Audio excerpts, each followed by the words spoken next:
Nós tivemos várias tragédias de avião esses dias e é assustador, né?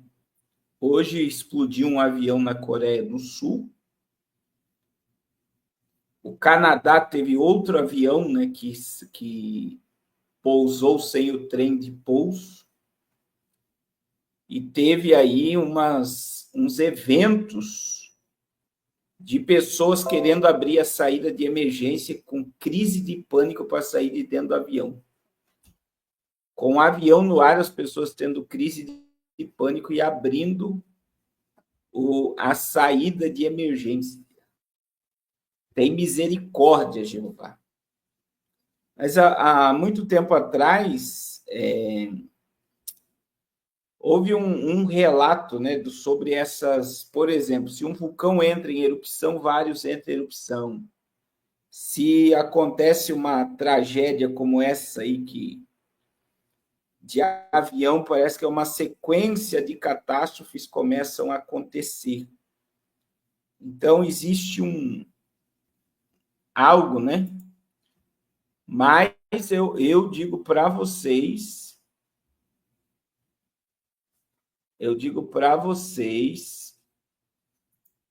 que é muita tragédia acontecendo numa sequência assim, de menos de uma semana em aeronaves, né? Aquela que foi alveada no Azerbaijão, Azerbaijão, né? Aquela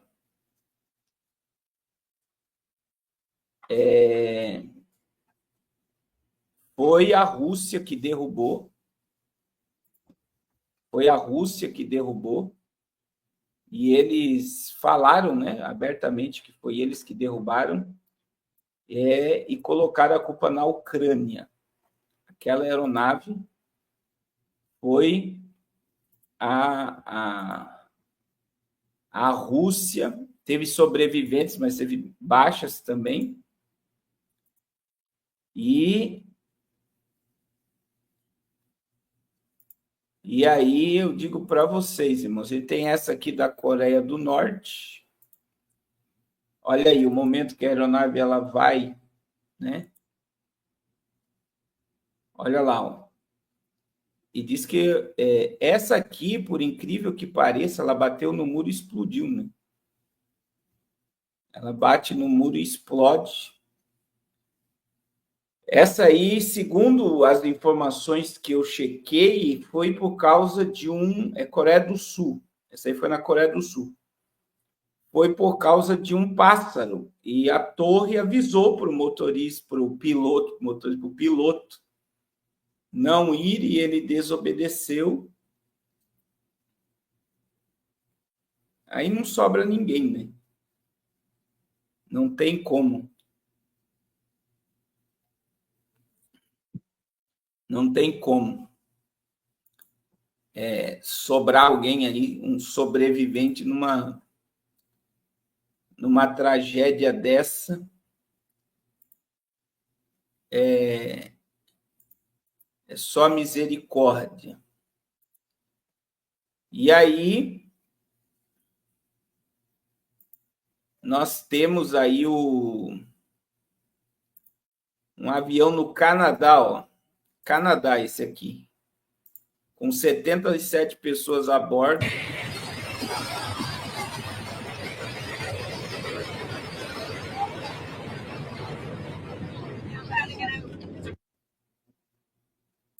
E 77 pessoas a bordo. E o trem de pouso, né? Pousou sem o trem de pouso.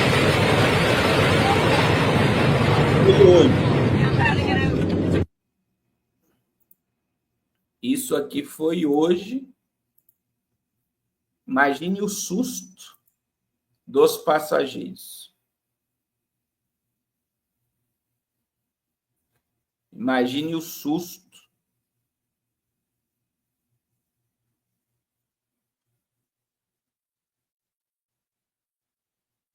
dos passageiros. E não é normal, né? Olha só, esse aqui, ó, é outro avião na Noruega. Esse aqui é na Noruega.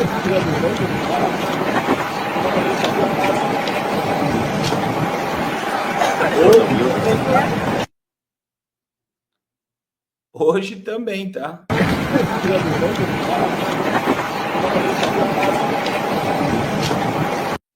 Olha a quantidade de catástrofes com avião. Que Deus nos guarde. Que Deus nos guarde nesses aeroportos. O irmão Miro está dizendo... o irmão Gilmar está dizendo que na Coreia do Sul sobreviveu 2, né, diante daquela explosão. E isso cria... Você sabe que quando você estuda sobre o imposto sobre carbono, eles dizem que avião polui muito também, né? E eles querem que poucas pessoas viajem de avião para salvar o planeta do aquecimento global. No futuro, eu acredito, não muito distante do nosso, nós vamos viver uma realidade aí de poucas pessoas poderem andar de avião.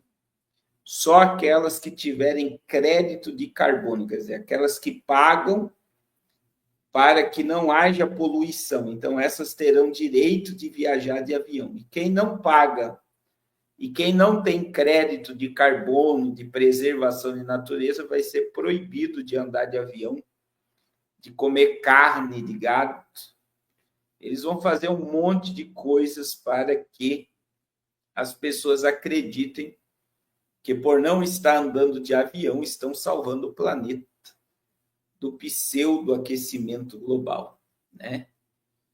Então, a ideia é cruel, mas é uma realidade. Quem falava muito sobre isso era a Débora Barbosa. Nem sei, alguém tem seguido a Débora Barbosa? Desapareceu, né? Eu não vi mais postagem nenhuma dela, até que ela falava algumas coisas muito interessantes. E, de repente, ela sumiu, né? Diz que comprou um sítio, criou o kit sobrevivência e está morando no meio da mata, igual o cara lá que foi o primeiro a anunciar sobre os Illuminati no Brasil. Como é que é o nome dele? Que está na Amazônia.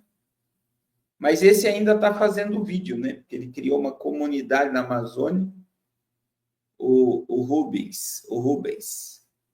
Rubens era um cara bom, né? Mas, de repente, veja, ele já está lá no meio do mato, lá faz quantos anos? Eu acredito que ele está lá antes da pandemia, né? O Rubens. E cara bom,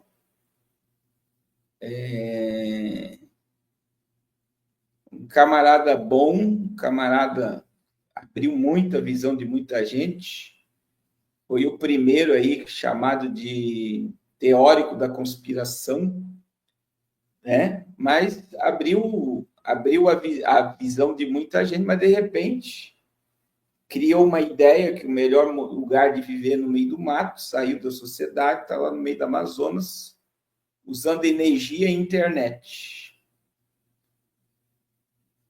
Usando energia e internet. Quer dizer, até que ponto ele saiu da Matrix?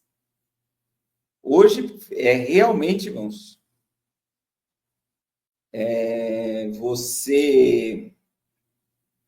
você sair da Matrix seria se desligar totalmente, se desconectar totalmente mesmo, né? Do jeito que eles propagam a Matrix. Então, eles fazem parte da Matrix não querendo fazer, pelo que eles propagam, né? Mas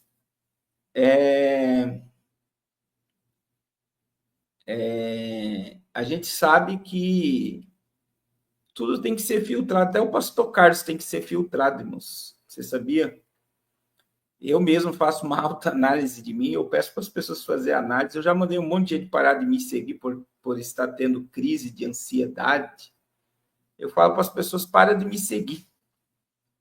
Começa a ouvir louvores, pregação. Se está fazendo mal, o meu intuito aqui não é fazer mal para ninguém. O meu intuito aqui é abrir sua visão para você ver o Apocalipse, né? A profecia se cumprir. Mas se isso fizer mal para você, se isso faz mal para você, se isso tira a tua tranquilidade, o teu equilíbrio, o teu desejo de viver, de sonhar, né? Pare de assistir, né? Tudo que vai te alienar alguma coisa. O apóstolo Paulo disse, né, aos Gálatas, para a liberdade nos chamou Jesus e não para uma prisão, né? Não para uma prisão. Se você está perdendo o equilíbrio e não consegue ter equilíbrio de assimilar as coisas e se alegrar pelo Apocalipse que está acontecendo e não ficar aterrorizado, você precisa rever o que você está assistindo, né? Você precisa rever o que está assistindo. Mas